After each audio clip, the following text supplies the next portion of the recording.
So this year I have been a part of 3 different Instagram membership programs, and I figured, why not share a few things I've learned?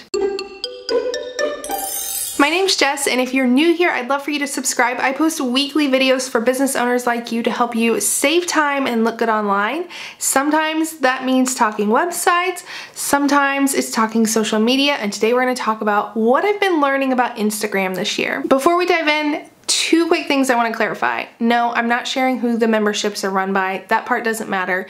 Second, this wasn't a case of me hopping from course to course hoping it's gonna solve all of my problems.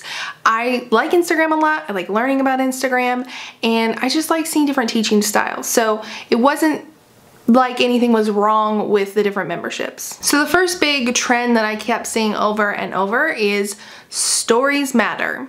Instagram stories are where it's at. If you're not on stories, you're missing out. Honestly, with all the Instagram story talk, I don't think you need to worry about posting every single day on Instagram anymore. I think you should spend more energy on creating stories on Instagram and making them good, valuable Instagram stories. But also the other kind of story matters. Sharing your story matters. People want to connect with you. This is social media. We want to be social, and we can't be social with people who just sound like a robot in their captions. The other important thing I learned, which I've mentioned before, is showing up and engaging with people.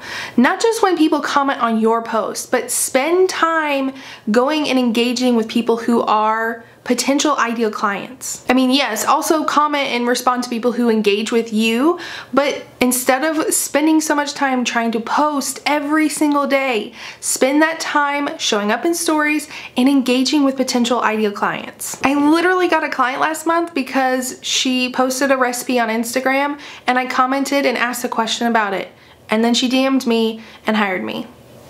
Like, I didn't pitch my website services at all. This is not rocket science. Just show up and engage with people in a very genuine way. Now, looking back at these memberships, there were some other kind of business lessons that I learned from these memberships. For instance, I was in 3 different memberships. All are wildly successful, and all were completely different. They all talked about Instagram specifically, but they were all set up very differently, had different price points, and even how things were delivered were completely different. So even if someone out there is doing what you want to do, there's still room for you. But like I said, all 3 were set up completely different.